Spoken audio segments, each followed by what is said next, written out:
이제 캘리포니아를 가면 캘리포니아 이렇게 동쪽에 가면 라스베가스 쪽으로 가까운 곳에 그 죽음의 계곡이라고 불리는 곳이 있습니다. Death Valley라고. 거기에 들어가면 이제 인가가 하나도 없습니다. 아주 황량한 광야입니다. 미국에서 가장 낮은 곳, 그리고 가장 드라이한 곳이고, 그리고 지구상에서 가장 하리스트 내셔널 파크, 이제 그렇게 불리는 가장 무더운 곳입니다. 이제 막상 가보니까 이제 광야이기 때문에 물도 없고 정말 그늘도 없어요. 그러니까 싸구려 자동차 끌고 여름에 잘못 들어갔다가 차가 고장이라도 나거나 기름이 떨어지면 말 그대로 죽음의 계곡이 될 수 있는 곳입니다. 그런데 이제 광야란 이제 그런 곳이건 척박하고 삭막하고 그리고 황량하고 낮에는 태양열 때문에 뜨겁고 밤에는 대단히 춥습니다. 그리고 가도 끝이 없을 것 같은 삭막한, 그리고 살아있는 거라고는 도무지 찾아볼 수 없는 죽음의 장소가 광야입니다.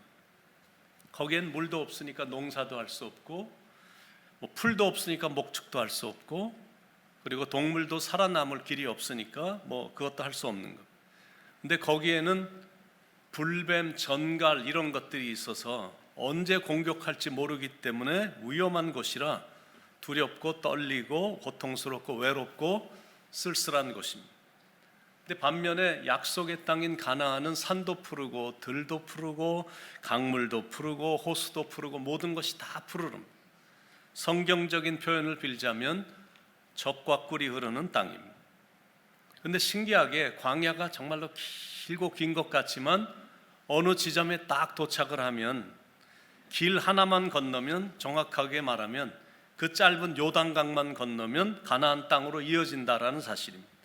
그러니까 광야와 가나안은 길 하나 차이인 뿐입니다. 제가 달라스에서 살 때 멕시코를 자동차를 타고 이제 선교를 간 적이 있었는데, 멕시코하고 미국 이제 접경 지점인데 차로 가면 1분, 2분 정도밖에 안 되는 그런 거리입니다. 걸어서는 한 5분 정도밖에 안 되는 짧은 거리야. 그래서 여기 짧은 다리가 있고 이쪽은 미국, 그걸 건너면 멕시코입니다. 그래서 이제 멕시코로 들어갔더니 완전히 광야와 가나안의 차이였습니다. 분위기도 그렇고 시설도 그렇고 살아가는 방식도 그렇고. 중국 연변도 가보니까 북한하고 거리가 대단히 짧은 몇 미터밖에 안 되는 두만강을 사이에 두고 서로 다 보입니다. 저쪽에서 나와갖고 북한 여인들이 막 빨래하는 모습이 바로 요 앞에서 보이는 거예요. 그러니까 연변에 있는 두만강 공원에서 크게 소리를 치면 저쪽까지 들릴 정도로 가까운 거리인데, 근데 완전히 광야와 가나안의 차이거든요. 인생을 살다 보면 생각지 않게 광야를 지날 때가 있습니다. 가정의 문제 때문에, 자녀 문제로, 그리고 건강 문제로, 사업 문제로, 직장 문제로, 비자 문제 때문에 광야가 무엇인지 경험이 될 때가 있거든요. 여러분은 광야를 걸어보셨습니까? 대부분 걸어보셨을 것입니다. 그런데 이제 그게 한 번만으로 끝나면 좋겠는데, 생각지 않게 여러 번 걷게 되면, 그러다가 광야 생활이 길어지기라도 한다면 마음속에 어떤 마음이 드냐면, 정말 하나님이 계신가? 하나님이 나를 진짜 사랑하는 거 맞나? 이렇게 살다가 내 인생 끝나는 거 아닌가라는 생각이 들거든요. 두렵기도 하고 섭섭하기도 하고 화도 나고, 그래서 하나님 앞에 나와서 막 해대는 경우도 있거든요. 이번 주에 생각지 않게 캘리포니아에서 섬기던 교회 우리 집사하고, 정윤구 집사라고 아시는 분 아실 텐데, 우리 은혜동산 할 때 그 부인 사라 집사도 이렇게 와서 몇 번 도와주고 그랬었거든요. 정윤구 집사라고 굉장히 사업이 잘 돼갖고 정말 잘 나가던, 우리 지난번에 우리 아이들 3명 LA 갔을 때 그 집사가 경영하는 식당에서 대접도 잘 받고 정말 잘 나가는 집사인데, 우연히 대화를 하다가 목사님 정말 이 마음을 꼭 좀 드리고 싶어서 전화드렸습니다. 이렇게 전화가 된 거야. 그래서 이제 무슨 스토리인가 이렇게 봤더니, 목사님 제 삶에 이렇게 어려운 적이 없었습니다. 그래서 왜? 그랬더니 정말 가장 친했던 친구한테 사기를 당해서 지금 몇십만 불 날라가게 됐고요. 경영하는 식당에 막 물이 차갖고 한 달간 영업도 못했고요. 또 새롭게 이제 열려고 식당 하나를 더 열려고 공사하고 있었는데 그 식당이 알고 보니까 식당으로 허가가 안 되는 곳이라고 해갖고 공사는 지금 거의 다 끝나가는데 식당을 열지도 못하고 있고요. 오랫동안 키우던 개가 갑자기 막 이상해져 수의사에게 달려갔더니 지금 당장 수술 안 하면 죽는다고 그래서 5,000불 내고 수술했고요. 목사님 저 지금 기도가 하나도 안 나와요. 그래서 제가 참 신기한 일이 일어났구나. 인생을 살다 보면 이렇게 광야를 지날 때가 있다는 거예요. 겉으로 봐서는 좋게 보이고 근심이나 걱정이 없는 것처럼 보이는 가정들도 이렇게 깊이 들어가면 다 고민들이 있어요. 걱정과 마음의 상처들이 각 가정들마다 있거든요. 어떤 사람은 가정 문제로, 어떤 사람은 자식이 없어서, 어떤 사람은 자식이 있어서, 어떤 사람은 결혼을 못해서, 어떤 사람은 결혼을 해서, 어떤 사람은 직장 때문에, 어떤 사람은 사업체 때문에, 어떤 가정은 자녀가 학교에 가면 왕따를 당하고 막 폭력이 심하고 학교에서 가르치는 것들이 너무 애들을 혼란시켜 놓으니까 학교에 보내야 되는지 말아야 되는지 문제 때문에 질병으로 인해 영주권 문제로 인해 큰 수술을 눈앞에 두고 있어서 또 나이가 많아져서 잘 들리지도 않고 잘 보이지도 않아서 어떤 사람은 사랑하는 가족이나 친구의 죽음으로 인해 사랑하는 사람으로부터 시련을 당해서 교회 때문에 같이 다니는 성도 때문에 하여튼 인간의 고민과 근심과 고통은 이렇게 천태만상입니다. 제가 이렇게 달라스에 있을 때 존경했던 우리 목사님 계신데 지난주에 오셨던 우리 목사님이 구본욱 목사님 때문에 자기가 신학을 가게 됐다고 그래요. 제가 구본욱 목사님은 텍사스에 있을 때 옆에서 잘 이렇게 좋은 관계를 가졌던 훌륭한 목사님이신데 갑자기 생각이 나갖고 전화를 드렸거든요. 목사님, 장동일 목사입니다. 누구라고? 장동일 목사요. 제 얘기만 들어도 두 분이 그렇게 좋아했던 분인데 누구라? 잠깐만 좀 기다려 보세요. 그러더니 이 히어링 에이드를 끼셔야 된다고 그래갖고 끼셨어. 그랬더니 꼈는데도 대화가 좀 잘 안 되더라. 미안하다고, 내가 잘 안 들려갖고 이제 대화가 안 되는 상황이 됐다, 이렇게 이제 말씀을 하시더라고요. 그러니까 이게 사람의 이 근심과 고통이 참 다양해요. 그러니까 이런 고통과 근심과 상처를 가슴에 안고 힘든 광야길을 많이들 걸어가고 있거든. 엎친 데 덮친 격이 돼갖고 완전히 광야에서도 벼랑에 내몰렸다라고 생각이 들 정도로 인생의 위기를 느끼는 사람들이 있습니다. 그럴 때 있잖아요. 사업 잘 됐었는데 그렇게 잘 나가던 사업체가 하루 순간에 갑자기 아주 파산에 이를 지경에 이르게 됐고 몸이 안 좋아서 의사한테 갔는데 의사의 얼굴이 좀 이상하더니 이런 말 드려도 될지 모르고 이렇게 나오면 가슴이 철렁거리거든. 이런 일들이 실제로 있거든요. 멀쩡하고 건강했는데 차 사고 한번 잘못 나갔고 허리가 아파서 도저히 살아가기가 힘든 이런 경우들이 있습니다. 한 번 사는 인생인데 왜 이런 일들이, 힘든 일들이 그리도 많은지, 청소년들은 청소년 나름대로 힘들고 또 청년들은 청년들 나름대로 힘들고 중년들은 또 중년들 나름대로 위기감이 느껴지고 또 노년들도 노년들 나름대로 어려움과 외로움이 있거든요. 인생이란 게 그런 것 같습니다.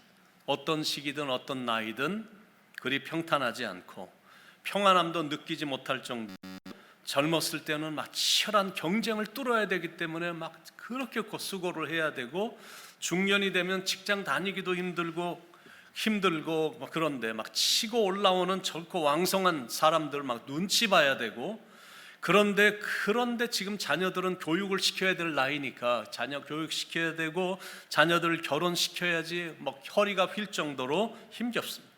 그러다가 노인이 됐는데 몸이 여기저기가 얼마나 아픈지 힘들고 외롭고 두렵습니다. 그렇게 버거운 힘든 인생을 살다가 배우자에게 신경을 좀 제대로 못 썼더니 졸지에 이혼을 당하기도 하고, 믿었던 사람에게 배신당하기도 하고, 사기를 당해서 해를 받기도 하고, 육체도 옛날 같지 않아서 류마티스에 당뇨에 콜레스테롤에 완전히 광야의 한복판으로 벼랑 끝으로 내몰렸다라고 느껴질 때가 있거든. 혹시 여러분에겐 그런 위기가 없으셨습니까? 이스라엘 백성들에게는 있었거든. 출애굽의 기쁨은 잠시, 조금 있다가 보니까 뒤에서 애국 군대가 독을 품고 쫓아오고 있고, 앞으로 갈래니 막 넘실거리는 홍해 바다가 가로막혀 있고, 그러니까 앞으로 가도 죽는 거고 뒤로 돌아서서 가도 죽을 수밖에 없는 어떤 진퇴양난, 이런 분위기, 완전히 벼랑에 딱 서 있는 듯한 느낌이 있거든. 근데 엘리야 선지자도 그런 위기가 있었습니다.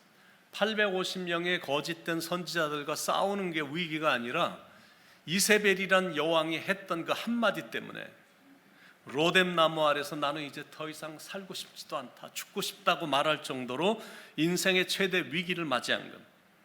다윗도 왕이 되기 전에는 사울 왕 때문에 너무 힘들었고, 왕이 되고 나서는 자기 아들 압살롬 때문에 힘들었고, 그리고 나중에 한참 시간이 지나서는 밧세바란 여인 때문에 인생의 위기를 맞았거든. 예수님도 공생애를 시작하신 후에 처음으로 고향 나사렛을 방문을 했더니, 어릴 때부터 예수님을 잘 아는 동네 사람들이 예수님을 벼랑으로 몰고 가서 죽이려고 하는 바람에 하마터면 벼랑에서 떨어져 죽을 뻔한 위기도 있었거든요. 아마 여러분 중에도 인생의 위기를 느끼는 분들이 있을 것입니다. 별다른 희망도 잘 안 보이는데 들려오는 소식은 암울하기만 한 거예요. 그런 상황에 처해지게 되면 내가 이제 완전히 광야에 그냥 내몰리게 됐구나, 막 절망감이 느껴질 때가 있거든. 대체 이럴 때는 어떻게 해야 되고 어떻게 이 문제를 해결해야 될지 도저히 감이 안 잡히는 것. 그건 광야로 내몰린 사람만이 아는 고통이야. 광야란 건 정말 무섭고 고통스러운 것입니다. 그러니까 거기에 이렇게 서 있으면 낙담이 되고 낙심이 되고 좌절이 되는 거예요. 그런데 그게 이제 점점 더 심해지면 인생을 정말 포기하고 싶을 정도로 처절함이 느껴지죠. 왜 하나님은 사랑하는 당신의 자녀들로 하여금 그 힘든 광야를 지나가게 하실까? 대체 무슨 이유일까? 신명기 8장에 보니까 광야로 가야 내몰리는 그런 이유가 몇 가지가 이렇게 나와 있습니다. 첫째는 우리를 낮추셔서 겸손한 사람으로 만들길 원하시기 때문이다라는 거예요. 2절에 내 하나님 여호와께서 이 40년 동안에 내게 광야길을 걷게 하신 것을 기억하라. 이는 너를 낮추시며. 이게 바로 첫 번째 광야길을 지나가게 하시는 이유다라는 거예요. 왜냐하면 이 광야를 지나가지 않으면, 통과하지 않으면 교만이 하늘을 찌를까 봐 오만 방자해져 갖고 눈 뜨고도 볼 수 없을 정도로 사람이 오만해질 수가 있으니까, 그러니까 하나님이 때때로 우리로 하여금 광야를 지나가게 하시는 것이다라는 거예요. 그러니까 광야라는 그 장소는 겸손을 배우는 학교야.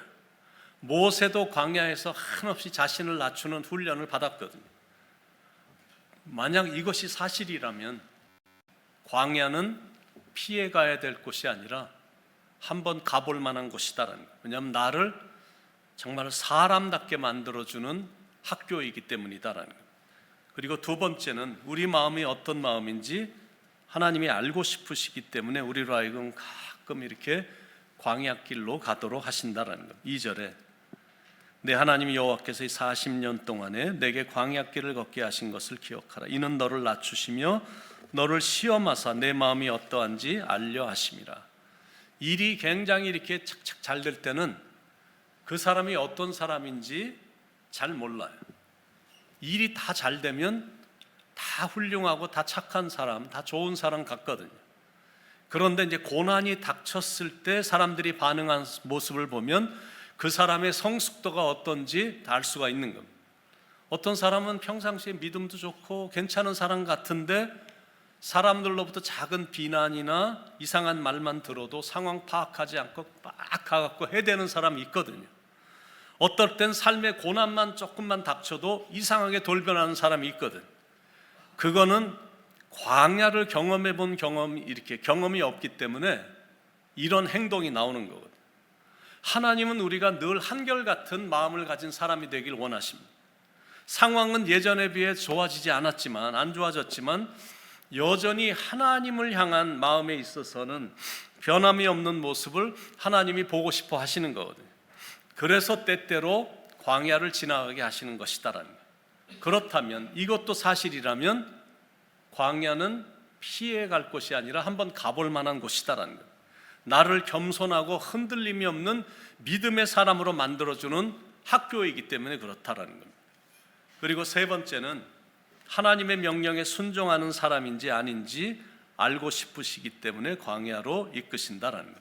다시 2절, 내 하나님 여호와께서 이 40년 동안에 내게 광야길을 걷게 하신 것을 기억하라. 이는 너를 낮추시며 너를 시험하사 내 마음이 어떠한지 그 명령을 지키는지 지키지 않는지 알려 하심이라. 그러니까 광야에서 이렇게 가나안까지 거리는 한 일주일 정도면 갈 수 있는 거리입니다. 고속버스 타고 가면 8시간이면 갈 수 있고 비행기 타고 가면 1시간이면 갈 수 있는 거예요. 그런데 하나님은 그 짧은 길을 40년을 돌아가게 하셨거든요. 대체 왜 그러셨을까?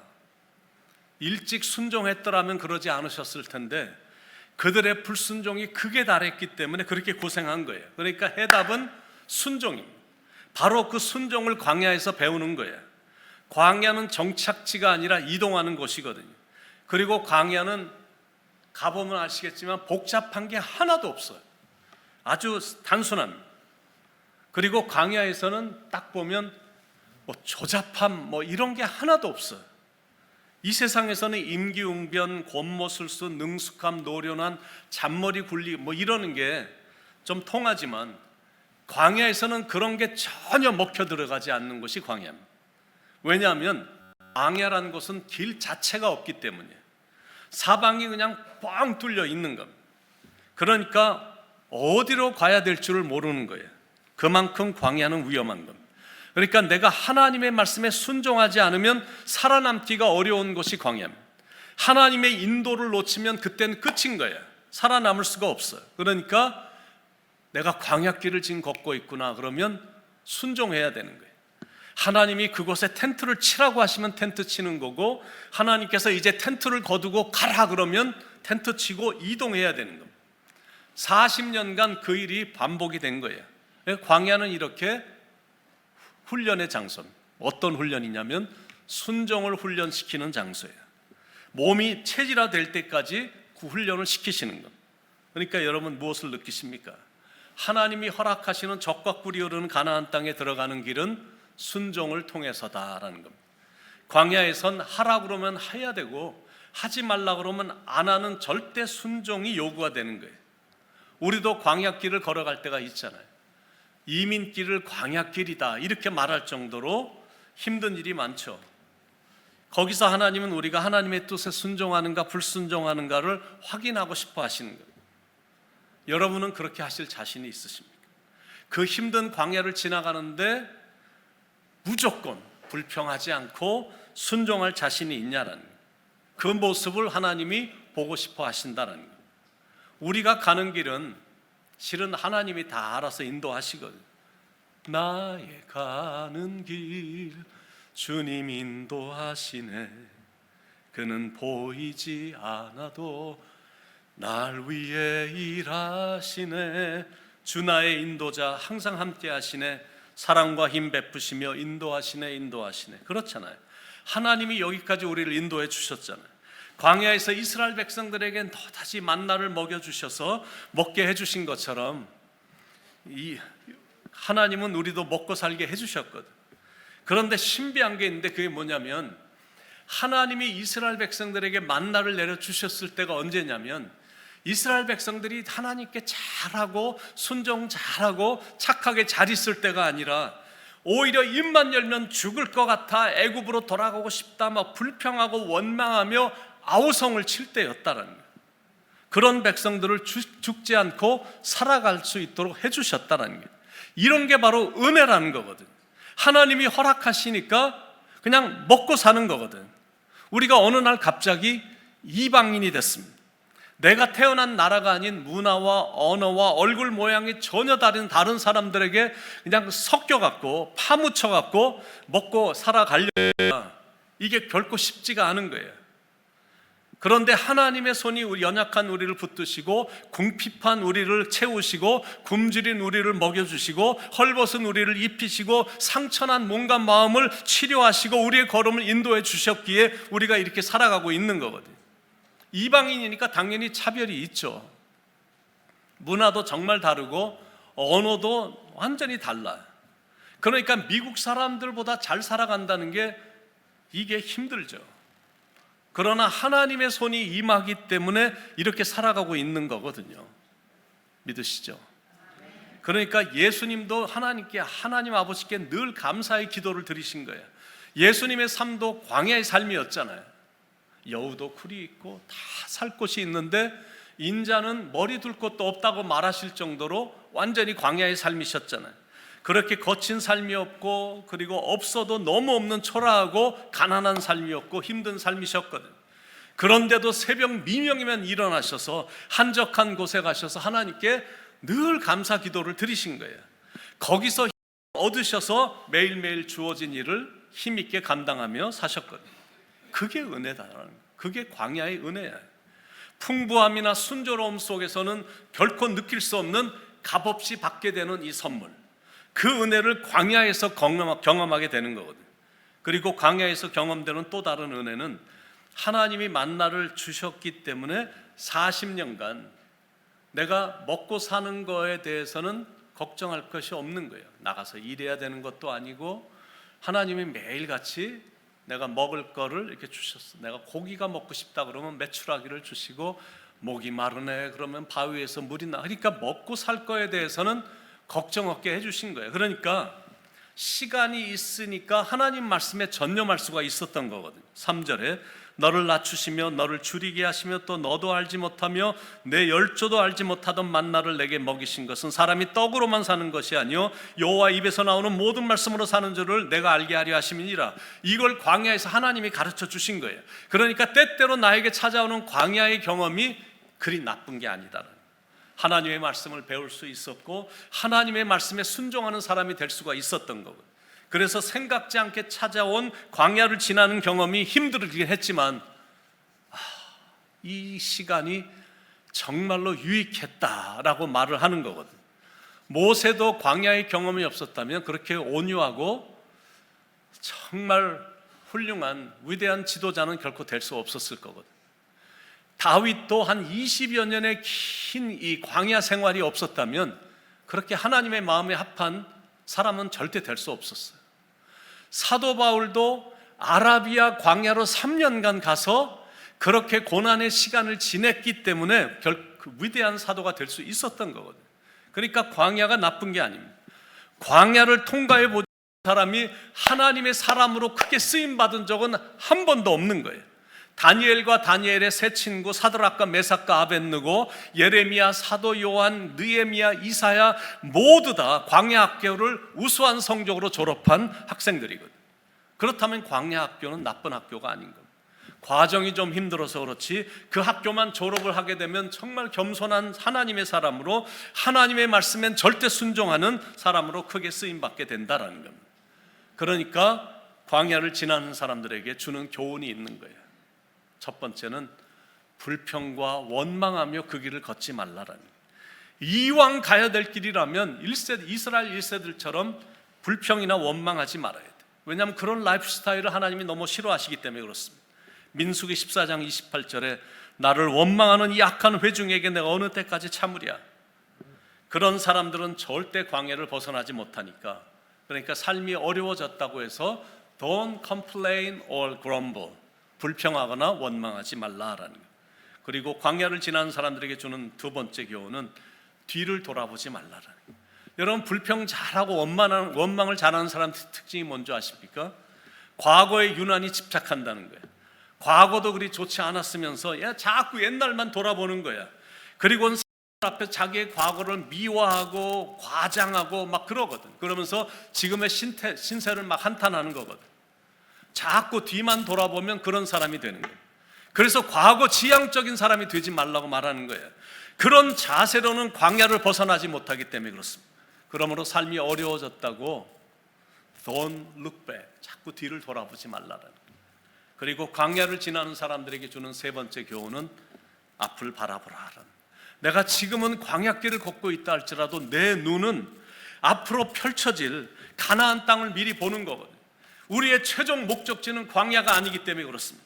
지금 지나가는 이 어려움은 과정에 불과할 뿐 종착역은 아니에요. 광야는 지금 잠깐 스쳐 지나가는 것입니다. 우리가 장차 거할 곳은 약속의 땅인 가나안 땅이거든요. 그러므로 앞을 바라보며 좋은 날을 생각하며 오늘을 지내는 거예요. Look ahead, 앞을 바라보는 거야.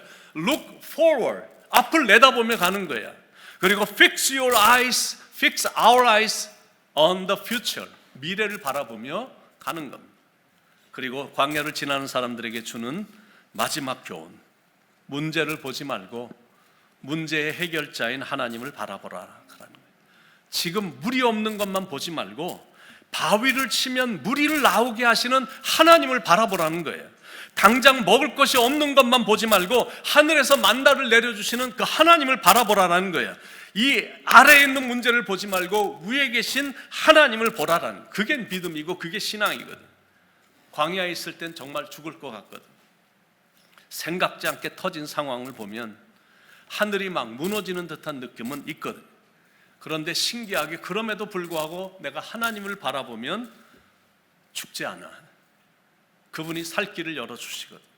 그러므로 항상 눈을 들어 하나님을 바라봐야 돼. 왜냐하면 거기에 답이 있기 때문에 그렇습니다. 지난주에 강사 목사님이 하셨던 마지막 결론이 Jesus is the answer. 그분이 해답이거든. 그러므로 광야를 지날 때 반드시 붙잡아야 될 분은 주님이야. 다른 거 중요한 거 하나도 없어. 내가 광야 한복판에 딱 서게 되면, 벼랑 끝에 내가 딱 서 있다 그러면 내가 가장 귀하다고 생각했던 그 모든 것들은 아무것도 아닌 것임이 깨달아지거든. 돈, 내가 지금 광야에 처해지게 됐는데 돈이 뭐가 필요하겠느냐.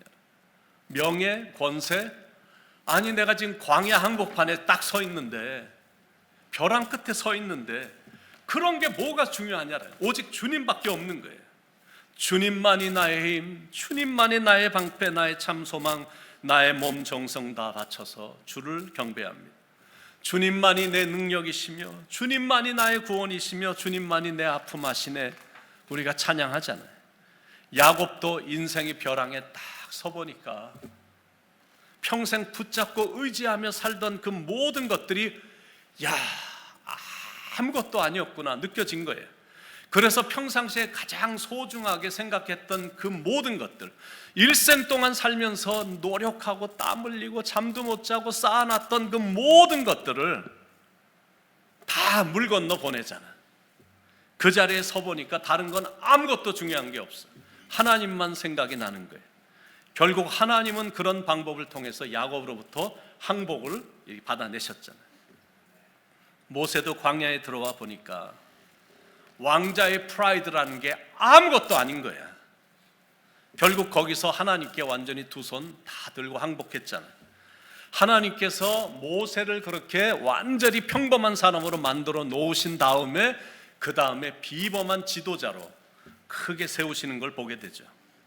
사울도 잘 나갈 때는 참 의기양양한, 그냥 자기 멋대로 자기 생각대로 사람 죽이는데 앞장서고 크리스찬 죽이고 교회 죽이는데 앞장섰지만, 졸지에 장님이 돼갖고 광야길을 걸어가게 만들어 놓으시니까 완전히 하나님께 두 손 들고 항복하잖아요.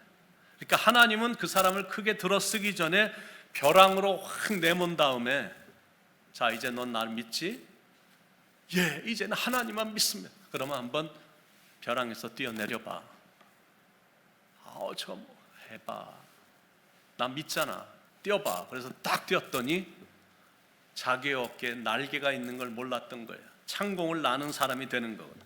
그러니까 인생의 벼랑 끝은 인생의 완전 끝이 아닙니다. 그때가 실은 새롭게 시작할 수 있는 시간이에요. 그러므로 광야에 서 있다라고 느껴질 바로 그때, 내가 벼랑에 서 있다라고 느껴질 그때는 기다려야 되는 거예요. 왜 나를 깊은 어둠 속에 홀로 두시는지, 어두운 밤은 왜 그리 길었는지, 나를 고독하게 하사 나를 가장 낮아지게 세상 어디도 기댈 곳이 없게 하셨네. 광야에 서 있네. Why? You know why? Now. 이제 그 이유를 아시죠? 조만간 인생의 역전은 시작이 될 거거든. 주께서 나를 사용하시려, 나를 더 정결케 하시려, 나를 택하여 보내신 그곳 광야, 성령이 내 영을 다시 태어나게 하는 곳 광야에 서 있네. 그러니까 광야에 서 있는 그 시간은 정말로 힘들고 어렵지만 위대한 인생의 서막은 거기서 시작이 된다라는 거예요. 그래서 광야에서는 주님만 바라보는 거야. 의지에 있는 분이 주님밖에 없기 때문에 주님만 바라보는 거야. 그래서 주님만 의지하고 주님만 바라본 건데, 그런데 지나고 보니까 광야가 내 인생에 얼마나 큰 축복이었는지 몰라. 주님만 내 도움이 되시고, 주님만 내 빛이 되시는, 주님만 내 친구 되시는 광야. 주님 손 놓고는 단 하루도 살 수 없는 곳 광야에 서 있네. 강한 바람이 강한 나무를 만드는 것처럼 힘든 광야 생활은 연약한 나를 강한 하나님의 사람으로 만들어 주거든요. 이스라엘의 역사가 신명기로 다 끝나지 않잖아. 신명기 다음에 나오는 여호수아서부터는 완전히 분위기가 바뀌거든요. 드디어 그들은 약속의 땅에 들어갔다라고 되어 있고, 들어가서는 가는 곳마다 정복하고 승리의 계가를 부르는 개선 장군들의 모습으로 완전히 분위기가 바뀌거든요. 그러니까 광야를 지나고 있다는 생각이 들면 조금만 참으면 돼. 하나님이 일하고 계시니까 하나님을 신뢰하면서 조금만 인내하며 기다리면 되는 겁니다. 그렇게 인내하고 나가다 보면 하나님과 함께 웃는 역사가 일어난다라는 겁니다. 광야 같은 인생길이지만 하나님께서는 우리와 함께 하십니다. 우리는 절대 혼자가 아니야. 그리고 하나님은 절대로 우리를 혼자 내버려 두지 않으시거든요. 항상 임마누엘이 되어주셔서 함께 하십니다. 그걸 알기 때문에 우리는 고난 중에도 하나님을 찬송할 수 있는 거예요. 그걸 알기 때문에 내가 실패를 했어도 그 순간에도 하나님께 감사를 할 수가 있는 거예요. 주님의 한량없는 은혜를 알기 때문에 상황에 상관없이 우리는 기뻐할 수 있는 거예요. 그래서 우리는 오직 주님만 바라보면 되는 거예요. 그리고 인내하며 감사하며 찬양하며 나가면 되는 거예요.